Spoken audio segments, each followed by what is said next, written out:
Hello,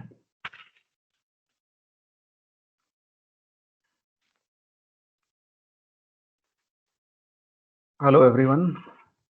Can you hear me? Yes, sir. Okay.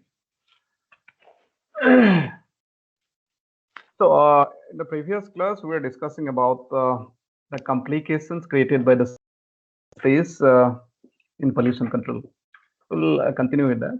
But before going to that, let me tell you a few other things. In the quiz that we had the day before yesterday, so I found around 75 students who have appeared in the quiz. So that means out of 82, 7 people didn't turn up. And insofar as the responses are concerned, I have found that the maximum mark so far is around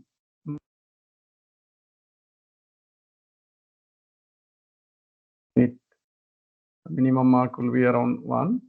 Of course, I have to kind of review some of the answers. So after that, I'll be able to find out whether actual maximum mark will be 9 or 10 or something like that, or whether the minimum mark will be 1 or 2. That I have to verify. But otherwise, that is the story. The maximum mark is 9, the minimum is 1, and the number of students appeared in the test is 75. So as a whole, if you look at the performance is not very satisfactory. You need to improve your performance in the next quiz. That means quiz 4. Okay. And secondly, I have also sent you one form, MS form. Please fill up the form by tomorrow because the deadline is given till evening of tomorrow. Not evening, actually, it's around 11:45 midnight in essence. So you can fill it up. Just let me know about the information. In fact, I need the information that is posed in the MS form. Just provide me the information. So based on that, we can take a call on how to go about kind of next stages of quizzes or maybe the test, whether it will be in offline mode or online mode. These things are to be decided. So let's have a look at that. So I'm not sure how many of you are here as of now. Okay, out of this, I have around 20 students out here. So how many of you are here in the campus? Or all of you are in the campus? Any idea? I think, sir, half of us can be here, like by the people's staying in the campus. So how many of your batch are staying in the campus? Around 50% right now or more than that? Sir, around 50, I think. It can be less or more. Okay. We don't have Okay. exact numbers. Okay, so but that means basically that quite a few students have come back, and of course for them we have to find out for them online access of the resources should not be a problem. Is it not like that? Yeah, but sir, like we have come here for the BTP work and for GATE examination. So like in my case, my work is soon be completing. So I will be leaving the campus like in the mid of March. So like Okay, yeah, so you will not continue till the end of the semester. yeah, You will not stay here. yeah. Like we guys have come here for specific reasons. If they would have completed, then they might leave also. Okay. Okay. Okay. Just see, I have given some questions there. Basically, I need some information. So whether you are here or whether you are in your house or something like that. So based on that, you just tell us, and in fact, we can take a call on the mode of kind of assessment that will be pursuing or maybe taking up for further evaluation of your performance. Right? So please send it. Okay, let us come back to the course that, or maybe the topic that we were discussing. As I told you, it is basically about the complications in the pollution control procedure. As we already talked about, the different methods or mechanisms are in place for pollution control. And in fact, we have broad classification in the form of command and control and kind of market-based instruments in a sense, you can say so, which are also known as economic incentives. So we had different types of kind of policy instruments for controlling pollution. Now, actually, pollution is not such a straightforward thing. So it's a kind of complicated process. So emission is happening somewhere, and ambient pollution, ambient concentration of pollution happens somewhere else. Although we need to differentiate or maybe distinguish between emission, differentiated pollution, or maybe kind of strategies, or maybe kind of ambient pollution differentiated strategies. But normally it's not very easy to carry out. Now, to see how space complicates the process of pollution or pollution control, we try to introduce certain concepts like the sources, receptors, and try to see if there is a impact of space in the entire system or entire process, then how much of pollution we can find, or how much of pollution should be considered to be socially optimal. And if that is the case, then how to define the different instruments of pollution control. For example, if we talk about economic incentives, then what are the how different tools of economic incentives can be defined. And in that, towards that effort, in the previous class, actually, we talked about the pollution fee or maybe emission fees we talked about, where we found that actually the pollution fee should be designed in such a way that that is exactly equivalent to the marginal cost of emission. So normally that is the case. This kind of marginal function should be equated. So pollution fee, in a sense, if it is negative of pollution fee, so basically that means actually we are getting it something like this, and marginal cost is something. Marginal cost is a cost which is undertaken. So in that sense, what you can say that this is nothing but the price being equivalent to the marginal cost. So that is the condition for all the sources that we get. We can go back again to that to see so what the conditions are.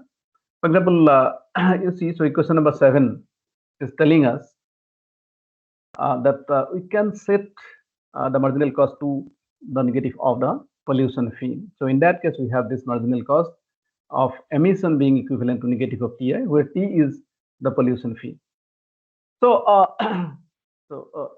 we can have the condition of efficiency condition expressed in terms of equation number 8, which is nothing but kind of emission fees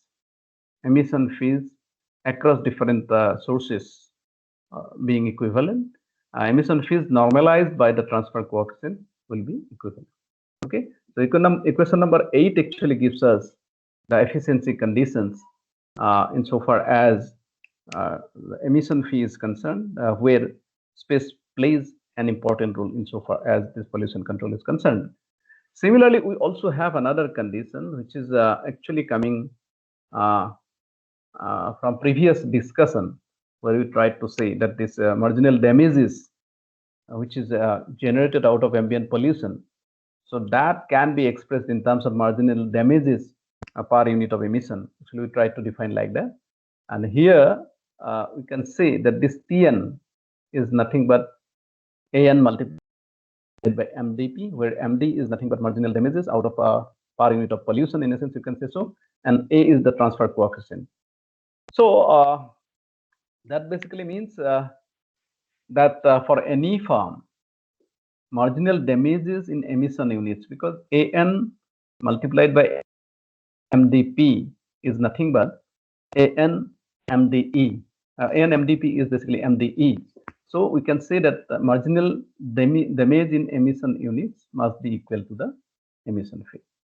And the previous one, question number 8, is nothing but we can say that control cost, in essence, control cost, pollution control cost across farms should be equal.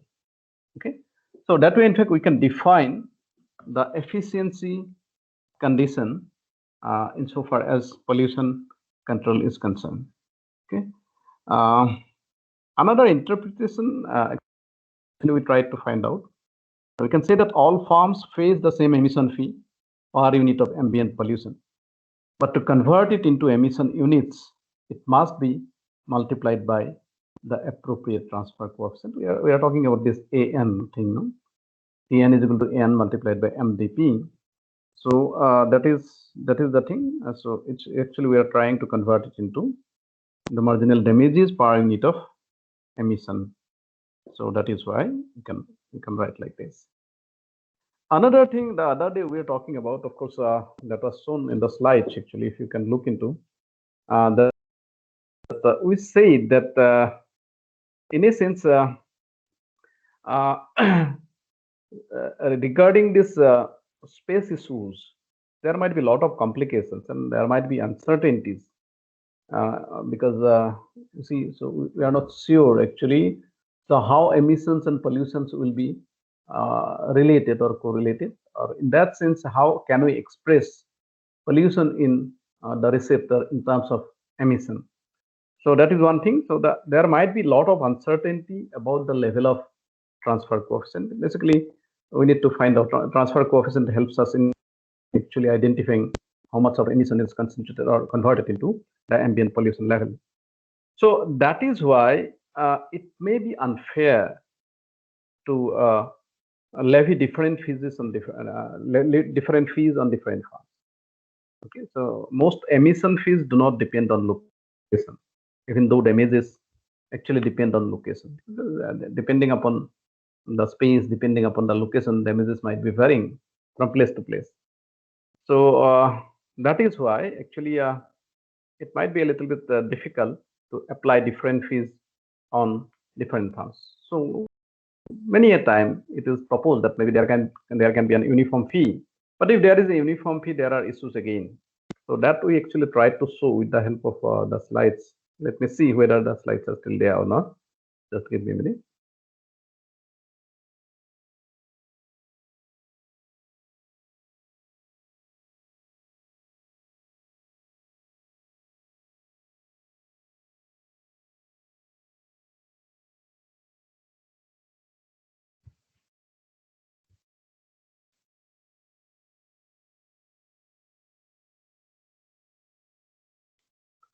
Yes, this is one diagram actually.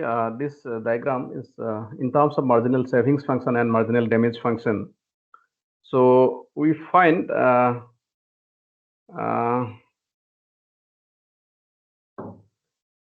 you see here actually the diagram could have been a little bit better. So if we look at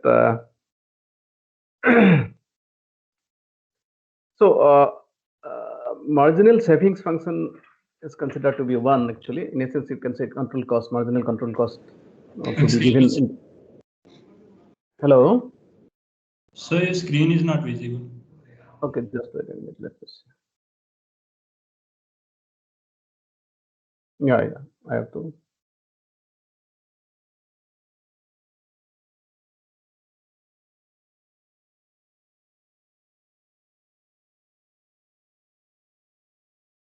Can you see it now? Yes, sir, it's visible. Yeah. This is the diagram. So where actually we show two different marginal damage functions at two different points, whereas the marginal control cost from emission actually we consider this to be only one, and so that's why this is MS. Negative of MS will be actually control cost in a sense you can say so. So this actually defines two efficient kind of taxes, because you see this marginal savings function, or otherwise you can say marginal control cost function. So this is intersecting the marginal damage functions at two different points for two different farms. So corresponding to that, we have the efficient taxes, so which are given as T1 cap, T1 star, and T2 star. So these are the efficient taxes out there. So emission fees corresponding to that will be given as E1 star and E2 star. Actually, we discussed these things in the previous class as well. But if we use only one tax, then in that case we can consider maybe T cap might be the uniform tax, and corresponding to that probably we can have an emission fee of E cap. Now, if we uniform, if a uniform tax is imposed or used, so both the farms will emit around E cap amount of emission, something like that. So in that case, actually, what we can do, we can find out one concept which is known as the deadweight loss. And deadweight loss actually should have been shown here. Somehow the diagram is not complete in a sense. So deadweight loss is nothing but the area, these two area actually, because you see when we employ a uniform tax in the form of T cap, so what will happen actually, we will be losing some amount. In essence, you see, so for the farm 2, MDE2, actually what is happening? So we are trying to impose a relatively higher amount of tax, okay, compared to what it should have been. T2 star is relatively lower. So what is happening? So this area above MDE2 along MS curve, okay, from this point, okay, so where which actually decides on the efficient tax or maybe kind of uniform emission. So from that this area, that triangle, and the other one is that in the case of the first farm, so where the uniform fee is imposed as T cap, whereas the fee should have been T1 star. So we are actually having this area which is lost actually. Okay, so this one, this triangle, right? Sorry. The other one, this triangle. Okay, so this triangle. Now these two are considered to be this will actually measure the deadweight loss. So in a sense, we can say this deadweight loss is nothing but the measure of lost economic efficiency because of suboptimal kind of situation in any kind of economic system. Here also the same thing, because if we go by the optimal conditions, the emission fees will be different. It will be T1 star or T2 star. But if we go for kind of uniform emission fee, then there will be kind of inefficiencies or inefficient kind of equilibrium will be finding out. So in that case, the lost economic efficiency will be expressed in terms of the deadweight loss, and this deadweight loss will be in the form of the area between this, the upper part, and this area.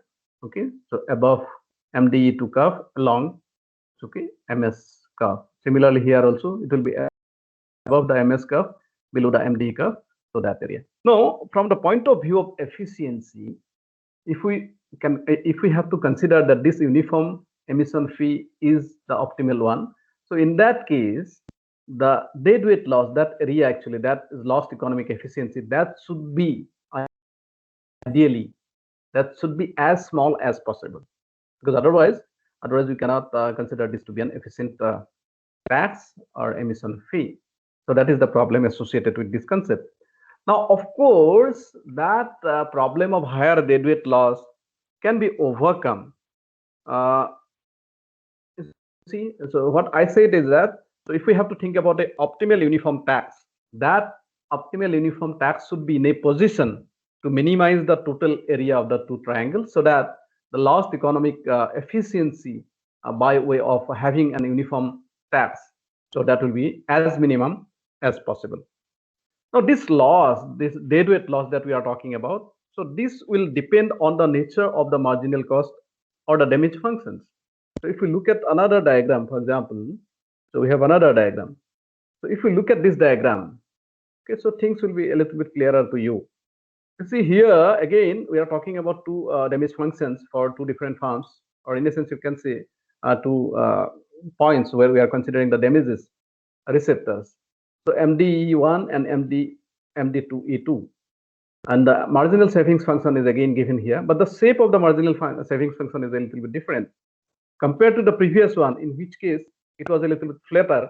So here the marginal savings function or the control cost function, that is found to be a little bit steeper.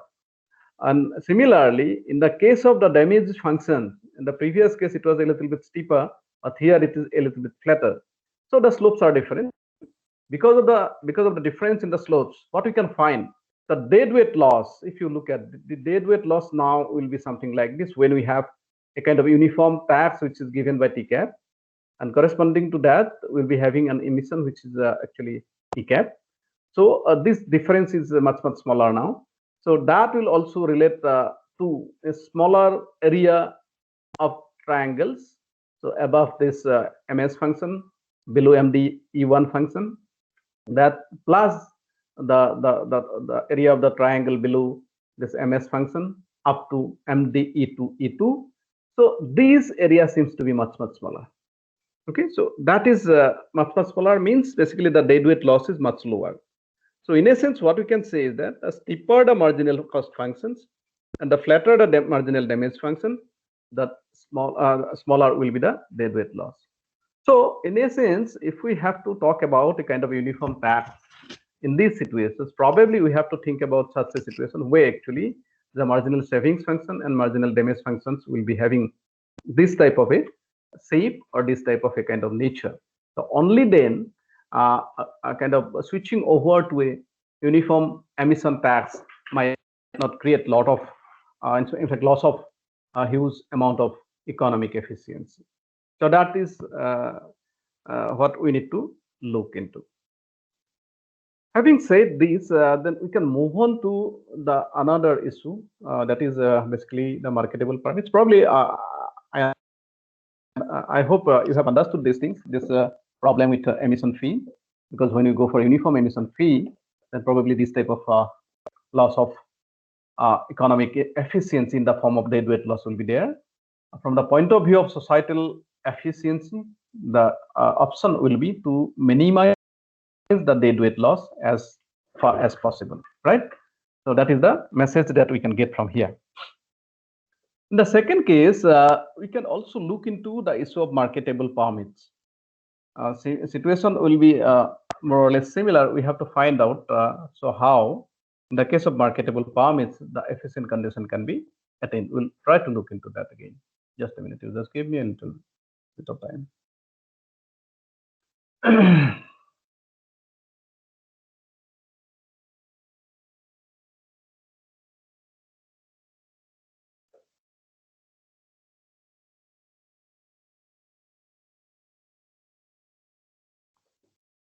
So in case of marketable ambient permits, almost similar thing, but the concept is a little bit different. As you know, the concept of marketable ambient permits, marketable permits are the permits which can be sold, and in essence, you can say that this can be traded.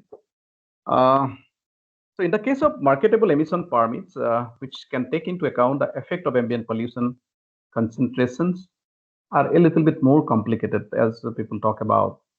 But theoretically, it can work just as well as the ambient differentiated emission fees.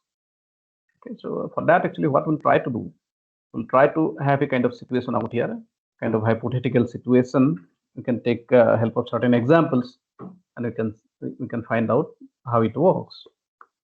So here we can define an ambient pollution permit for a receptor. Means basically, so when you talk about pollution, ambient pollution, we talk about pollution at a particular point after emission is emitted or emission happens somewhere else, because we are talking about space. So at the source, emission will be happening, and this source will be having its impact on the receptor. So we try to measure this in the receptor point.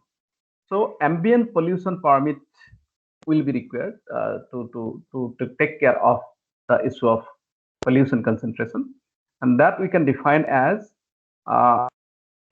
in fact, we can say that an ambient pollution permit for a receptor gives the holder the right to emit at any location. There is no problem actually, provided that the incremental pollution at receptor J does not exceed the permitted amount. Because at the location, so where we are concerned with the ambient pollution, so there will be certain marketable permit.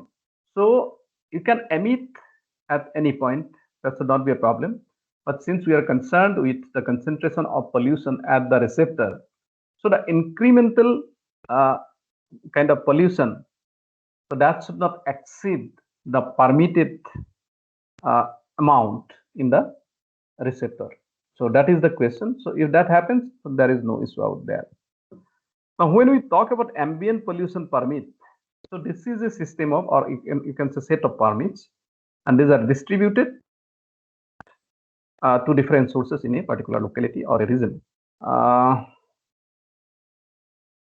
So let us try to understand this with the help of two firms, and we are interested in evaluating the concentration of ambient pollution at a particular location, which is actually the receptor. So we consider two firms, so which are emitting and one receptor. So obviously, so this kind of a situation are considered is considered to be much easier, and that is why actually we are assuming this situation. Now we assume that pollution control agency. So it might be different actually. It might be pollution control board. It might be something else depending upon the administrative mechanism. So the names will be different. So let's assume that the pollution control authority actually has decided regarding the amount of pollution which is actually allowed in the receptor, and we assume that there are two farms. So these two farms will be having permit amounting to L1 and L2 respectively. So if total amount of pollution is considered to be L, then these two farms will be emitting this much of pollution. So L will be just equivalent to L1 plus L2. Okay. These things already we have sent to you. Probably you have gone through it. If you have not gone through it, probably you can look into this again, right? Now, since we are talking about permits, permits are tradable. You can sell, you can buy permits. Okay, so buying and selling of permits can take place out there. And once selling and buying of permits take place, the original distribution of permits might be changing.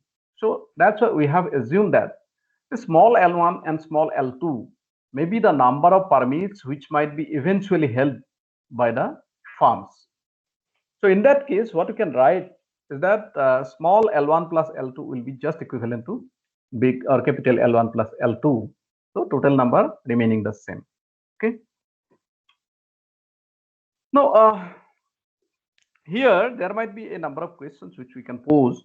So one question is, so since we are talking about selling and buying of permits, then obviously that will depend on the permit price. So what will be the permit price? And secondly, based on the permits, so individually how much the individual farms will be emitting. So these two things actually need to be answered. Now regarding the pollution or permit price that we are talking about, permit price actually you see here. So that we have to define how much of permit price will be there. So based on that, again, you can estimate their total cost of overall generating of pollution as well as actually trading of permits.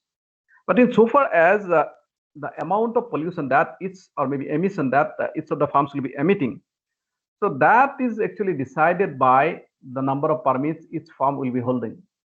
So based on the number of permits that each farm will be holding, so they will be actually allowed to pollute the environment, right? Because we know that the permits are nothing but the right to degrade the ambient pollution level. But at the same time, we also know that there is a relationship between ambient concentration of pollution and emission of the farms.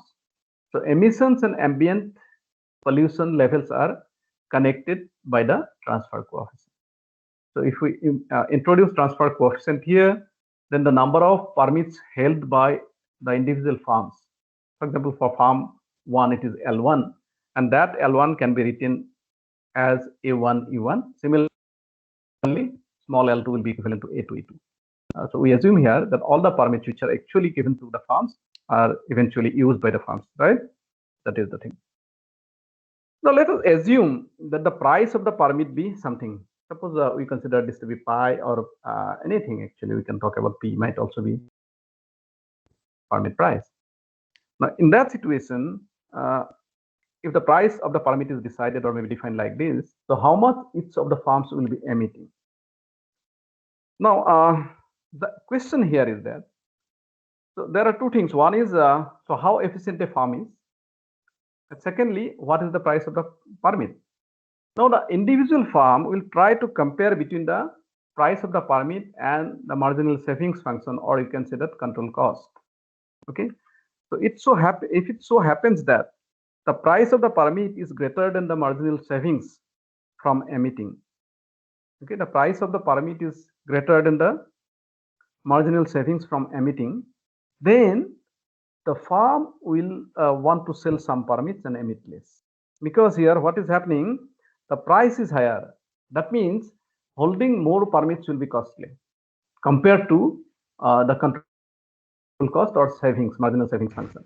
So idea here is that if the control cost is lower compared to the permit price, it is in the interest of the individual farm to kind of go for lesser number of permits. So because that will help them in reducing their cost in holding the permit or actually generating pollution level.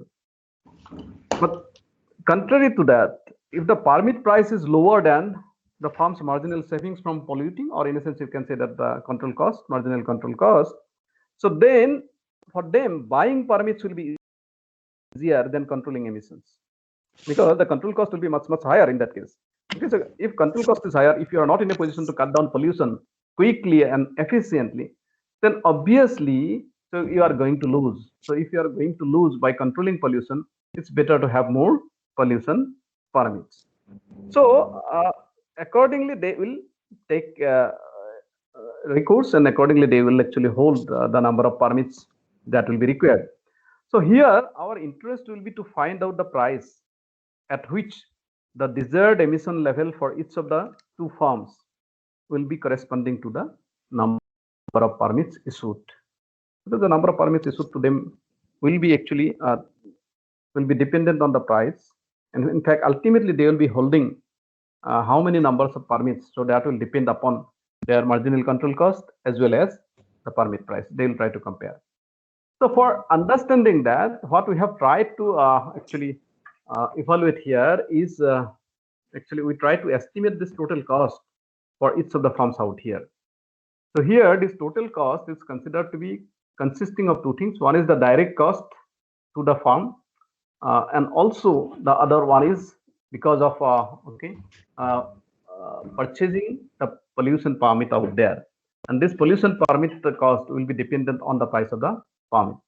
So for farm 1, we can consider this total cost from emission is given as C1 E1 plus pi multiplied by small n1 L1 minus capital L1, because the small L1 is the ultimate number of permits that the farm will be holding, and capital L1 is the initially allotted number of permits held by the farm.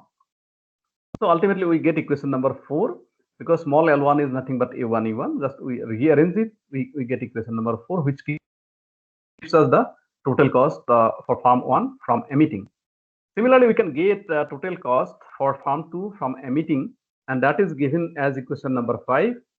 Equation number 5 is written as C2 out of emission for farm 2 plus the price of the permit pi multiplied by A2 E2 minus small capital L2. So that is equation number 5.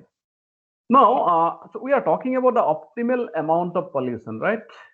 Or in this case, what we have to talk about, because we are talking about a kind of cost which is actually associated with the farms, because they have to go for trading of selling and purchasing of the permits. So here our interest will be to achieve or go for kind of the targeted pollution at the least possible cost. So that will be the optimal situation out here, because here the government or maybe the pollution controlling agency has already decided that this much of pollution or emission will be permitted at that particular location. Of course, since we are talking about receptor, so we are talking about ambient concentration of pollution. So that much of ambient concentration of pollution is allowed in that locality, right? For that, actually the cost in the process of purchasing the permit and also controlling the pollution, so that should be as low as possible. So for that, our idea will be to actually for achieving minimum cost. Actually, basically, it is an optimality question.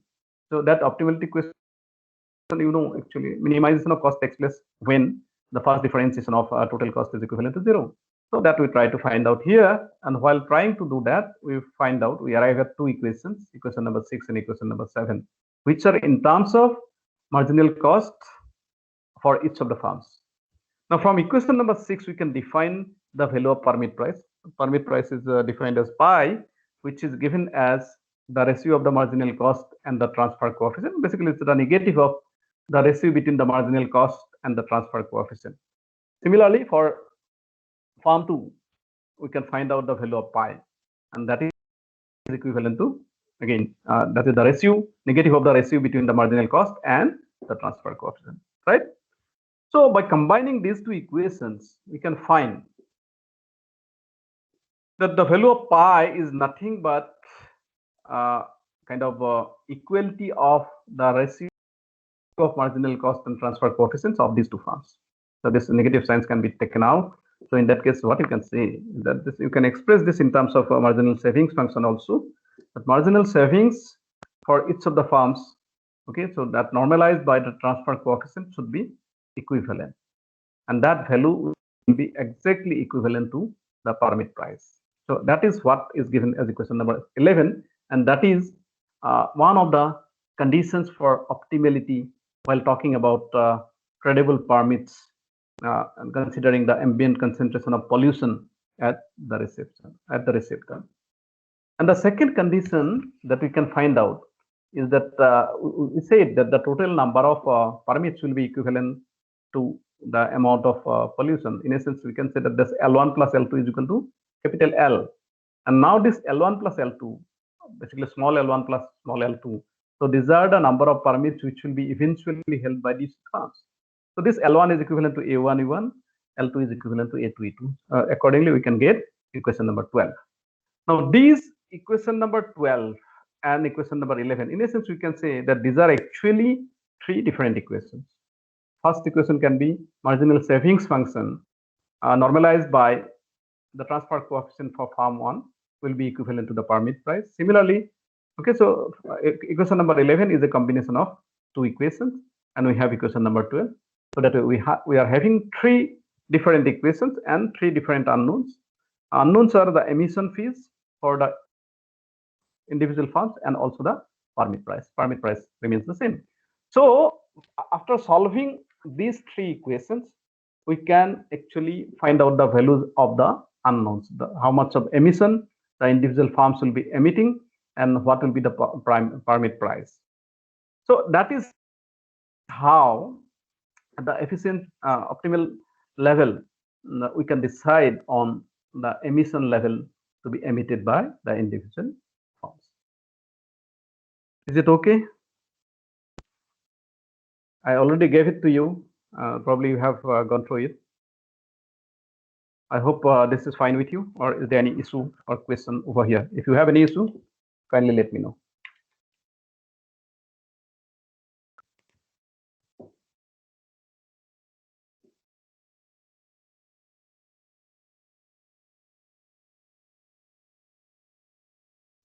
You don't have any issue, right? Okay. So next thing, actually, the quiz, third quiz, I probably have incorporated one question about carbon tax. So I asked you whether carbon tax is the example of marketable permit, okay, command and control policy, Pigovian tax, okay, tradable permit, everything, or liability, or whatever that may be, right? I posed that question. I do not know what you have written, but I believe you know what carbon tax is all about. Do you know what carbon tax is? Anybody?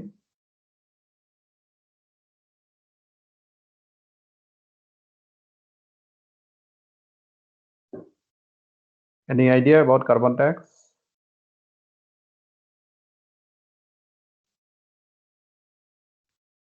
Hello, can you hear me? So now we can. You can hear now. Okay, okay.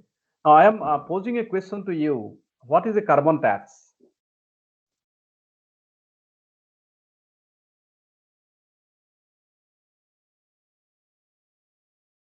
Hello, can you hear? Yes, sir. Like, sir, we impose it on the firms on the basis of the carbon content in the fossil fuels, like how much carbon content they are releasing. Yes, yes, that is correct. Very much correct. So how does it work? So if we have to find out the efficient amount of kind of effort, in a sense, you can say so, so that optimal amount of pollution is generated out of this use of carbon, or maybe a kind of this production process, then what should be the condition? How will you define? this efficiency condition or maybe optimality condition. Actually, we are trying to say that both this efficiency and optimality will be same out here, because we try to find out the efficient amount of pollution. Okay, so that basically means it's an efficiency situation, right? Actually, you see, so when you talk about carbon tax, it's a tax, no? It's a kind of it's a similar to what we have discussed so far. So whenever there will be taxes, no, the farms have to pay, then it is in the interest of the farm to cut down on the cost, or maybe so that they can do by reducing reducing the amount of pollution generated, right? So that they can do. So they will try to control production or maybe whatever that may be of carbon. Now here you see, so when we are saying carbon tax, the carbon tax might be imposed on in several ways. Actually, it can be imposed in several ways. For example, it can be imposed as a tax on domestic fossil fuel output. It might be imposed as a tax on import of fuel output, and also it can be imposed as a tax on primary energy inputs. So depending upon the carbon content on output, domestic output, or maybe imported output from outside, or maybe on the inputs actually, which will be used for production purpose, right? So how much of carbon content is there? Based on that, the tax will be imposed. If higher amount of carbon is present, then the higher amount of tax will be imposed. If the amount of carbon content is low, the tax will also be relatively low. So that way it goes. So if the tax is higher than the cost of abating the additional unit of carbon, which actually we call as marginal control cost or maybe marginal abatement cost. Okay, if the tax is higher than the cost of abating the additional unit of carbon, then in that case the polluter will be interested to reduce the emission of carbon, because the tax is actually higher, and they can overcome this problem by controlling this. They can go for kind of efficient method. So in that case, carbon content will be much lesser.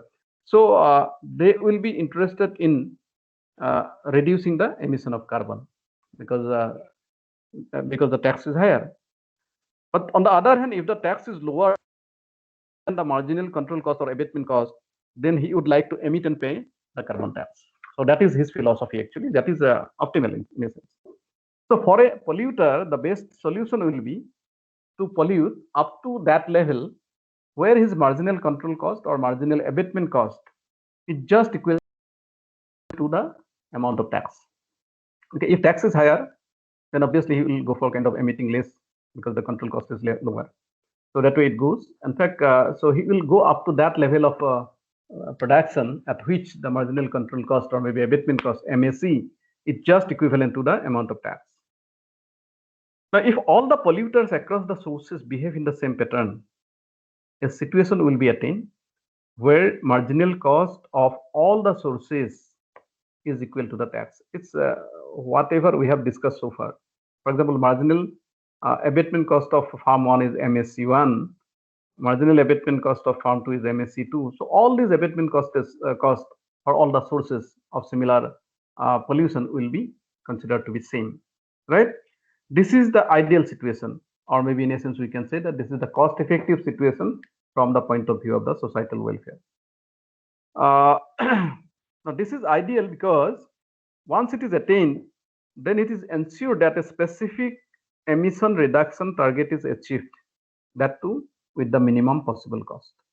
So that minimum cost is obviously one objective for any society to achieve, because we know the target is there. So at what minimum cost that can be achieved, that is the kind of ideal situation that we all can think about, right? So this is how it works. Now, if we assume that there are only two sources of carbon emissions, okay, so in that case,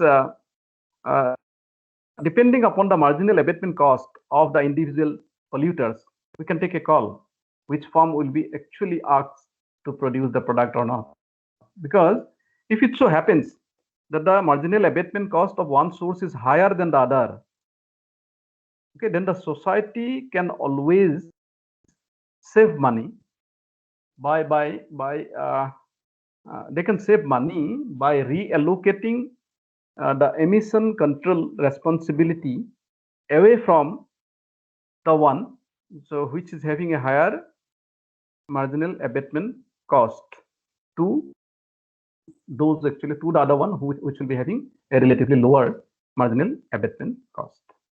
Okay, so in essence, what we are saying is that the same amount of emission reduction is happening at a lower cost. So that is what the society wants. Now, so once this marginal abatement cost across different sources becomes equal, the scope of further reallocation of the emission control responsibility will no longer be there. Now we'll try to go for the that source which will be having the lowest marginal abatement control cost, or sorry, marginal abatement cost. Okay, if it so happens that the marginal abatement cost across sources becomes equal, each of the polluters or each of the sources has the same marginal abatement cost. So in that case, further the scope of further reallocation of the emission control facility responsibility is no longer there. So that is the point. At that point, whatever cost is incurred, that will be the minimum cost which will be required to be spent to attain that particular level of emission reduction. Okay, so if we look into this, okay, if we look into this, what we can find is that in this situation where we are finding that actually the marginal abatement cost across different sources is equal, and in that case there is no further scope of reallocating of the responsibility of kind of emission control. So that is no longer there. Okay, so that means at that point, whatever the cost will be incurred for pollution control, that will be the minimum cost that will be required for spending to attain that particular level of emission reduction. So in essence, what we can say that in the case of carbon tax, so it has the built-in mechanism to attain the efficient solution. Well, that might be the case with the Pigouvian tax as well, actually. So in fact, carbon tax is nothing but a form of Pigouvian tax. So you are emitting more, then you are subjected to a payment of more amount of taxes. So that way it goes. So this, in essence, what we can say is that these economic incentives instruments have this type of built-in mechanism of efficient solution, or maybe efficient, efficient solution in essence, you can say so. So these are the things that I wanted to discuss with you. If you have any question, I can take up.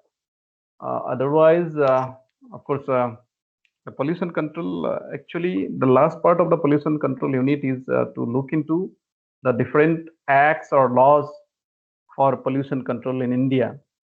Because mostly we are talking about theoretical things. These things, these laws or acts, so these are actually available in government web pages. So there might be different laws for pollution control in the form of air pollution, water pollution. For forest, there might be different kind of laws by the government. So these things, obviously, I am leaving it to you. You can go through the government sources and you just see what are the acts or laws which are actually passed by the government to control pollution in different spheres. You just try to go through them, and I'll not go for actually discussing these things, because ultimately these are descriptive in nature. You do not have to have a lot of things to understand out there. You just try to see what are the basic laws in environmental control or pollution control in India. You just try to have a look at. Of course, the laws will be different in different countries. We are concerned with Indian situation, so you can have a look at the acts or laws which are available in India for controlling pollution. Please try to go through that. So in the next class, I have actually sent you a mail saying that tomorrow I'd like to take a class at 10 o'clock. Of course, one student sent a mail saying that he has a quiz at that point of time. But the fact is that, you see, 1 out of 82, as of now, I can see around 28 students or maybe 29 students. So he or she can probably get the recorded version of this, or whatever materials it will be there, so that he can always get that material. But it will be better if we can have the class tomorrow at 10 o'clock. I expect you to be there. And we'll be starting a new topic now. So that will be a valuation method, which is a very important issue insofar as environmental economics is concerned. So we'd like to meet tomorrow at around 10 o'clock. Please be there. Well, if you have any question, please raise your question or any observation or any confusion, whatever you have. Please raise. You are welcome to raise your question.